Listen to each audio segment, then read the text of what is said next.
taking. Nahimong usaman, walay dignidad o dungo has been made disrepute. Nga naman nga, nahimong walay dungo o hinungdan, kay nga naman, due to the frequency and the lack of seriousness with which the oaths were taken. Kaya sila naghimong mga panaad, unsa man, ang kasagaran siging manaad, musulti, unya, pagpansulti, walay tinuod na seriousness. The lack of seriousness, naghimo nila ang panaad. Muna nga si Jesus, upo siya aning ang kustong. Mabitaw ang atong ebanghelyo, nagtapos, o sa ingin niya, ayaw ka mo panaad sa langit ni sa yuta, puling siya, ina ninyo lamang, oo o dili.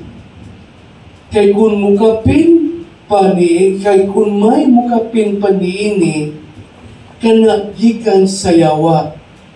Muna kay kita na maruno, dili kang tagsaad.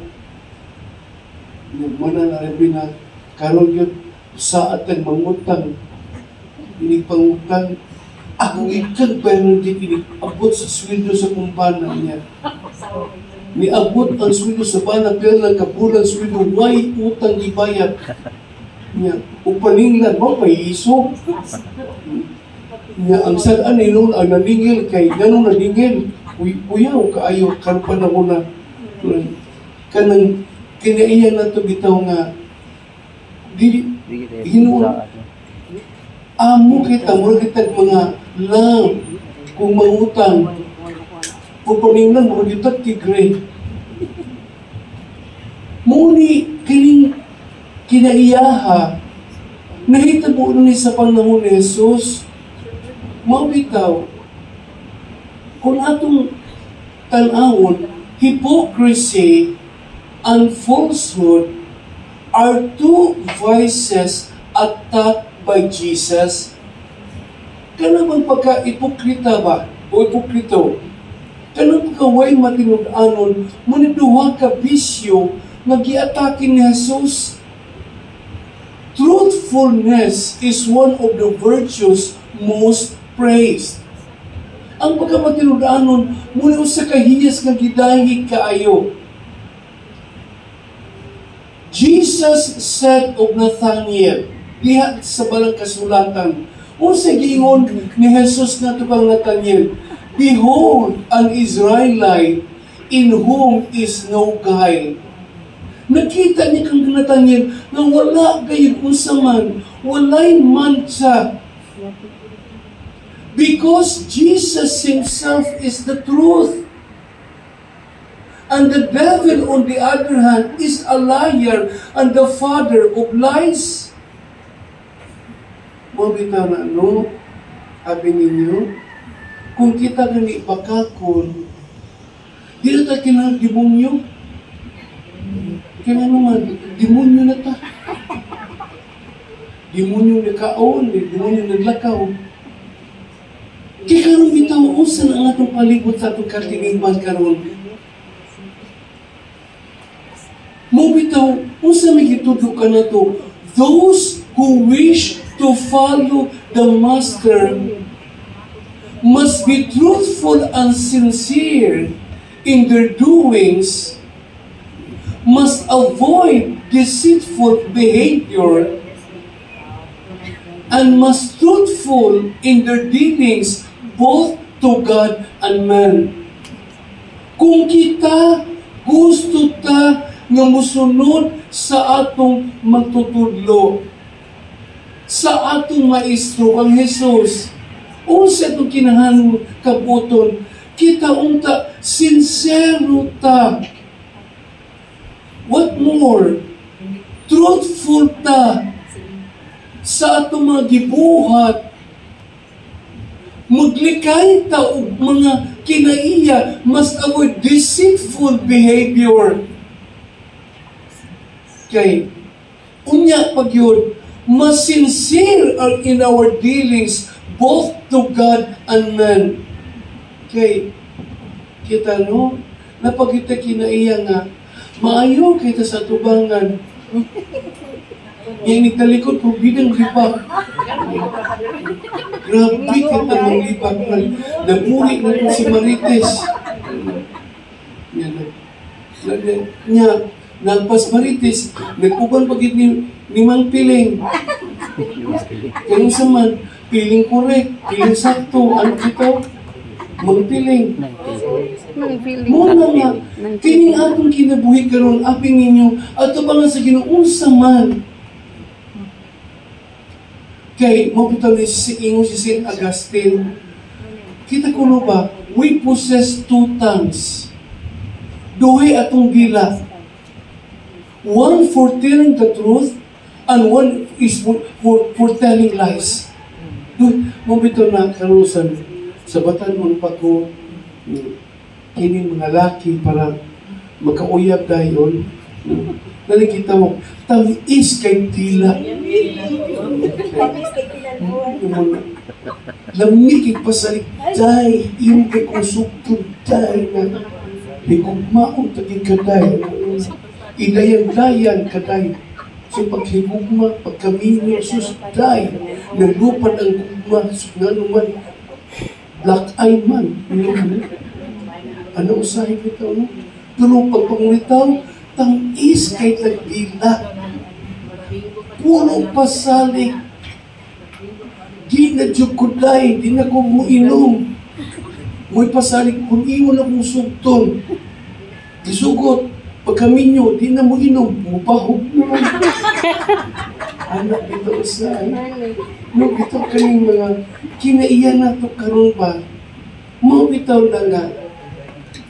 Truth is taught by example and word. Ang kamatuoran, dito na nasaman, pinaagi sa ehemplo o sa pulong. And Jesus is a witness of His Father. Kisa may saksi sa Amahan, si Jesus. The apostles, the first Christians, and now, kita, we are witnesses of Christ in a world that needs living testimony. Kita karon, mo tatay saksi karon sa kalibutan, noon sa man, nagkinahanglan o mga buhing testigo. Mabitaw na pangutana, but how can we bring our friends unsang ito pagdala sa itong pamilya, sa atong mga amigo, sa itong kauban sa trabaho, kung kita, how can we bring our friends, our workmates, to believe the truths na mutusis ka matuuran unless our own lives are based on our love for the truth? Usaw mo na ito pagdala nila. Gantos ka matuuran. As Jesus Himself is the truth. Kung nga itong kinabuhi, wala po'y paghigugmas ka matuuran. Mabitaw no, sa panimalay, maglisod tagdaran usa sa itong mga sako. Kaya mismo kita, wa pamutas ka matuuran. Daghan matagbakat. Daghan matagpiktik pagkaroon ingnon. Muni butang nga atong pamalandungan karon. We Christians unsa man ought to be able to say with Christ. Unsa may atong buhaton isip Kristiyano, ought to be able to say with Christ, I have come to the world to bear witness to the truth. Niangas kalibutan aron mohatag og saksi sa kamatuoran at a time when many lies and deceit are used for what? To achieve promotion. Usa pa, ngamnaa, usig kamit, mga baka, unsa man, mga paglinda, aron naa kay promosyon, to achieve a degree of material well-being, para mudato ta, muuminto ang atong kinabuhi. Unsa pa kayon? Ilabi na sa palibot karon, when there is watay mahadlok tag commitment og sakripisyo, kay kung musulti ta o mukumita muna usay mamakakta because of or through simply cowardice and lack of human virtues. Naana to po ning kahadlok ug watay ikaw kaisog nga mobarog sa kamatuoran. Mga igsoon, Jesus taught us to love the truth. And Jesus taught us to love truth. Because truthfulness is a necessary quality for being His follower. Kung gusto kitang mahimong iyang sumusunod, no? Naagib nato ni pagkamatinud-anon. Kaya karong panahon na ba, daghang kitang mga adjective, isukis-taw, but-buton, nanang-but-buton, bakakon, usa pa, kanang sigilagsaad, usa pa yun, no? Mangingilad, karon na ba yun, no? Daghang kay mangingilad. Ako gani, bago pa kong nabudol, sus ka lagi inipanawag, Pader, susaksik yung Ginoo, Pader. Digi ko, magbinuang ni mo kay, mabalik mo niyang karuman ako, sus, paghatag na sa kwarta, nabudol, napunta. Daghan kayong pagkakon ron. Muna, may tawag na tayong mga word, scammers. Ano sa man, mga mangingilad, unsa pa.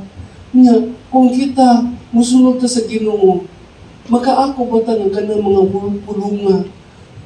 I-define na to. Musa ta, nagsunod sa Ginoo pero bakakon. Nagsunod sa Ginoo pero buton. Musa pa, nagsunod sa Ginoo pero mangingilat. Dili unta kini nato buhaton. Sumaw na, no? Karon nagdasig nato ni, let your words be yes, yes, or no, no. Because anything more than that comes from the devil. Muna nga, mangayot tas nga birhen.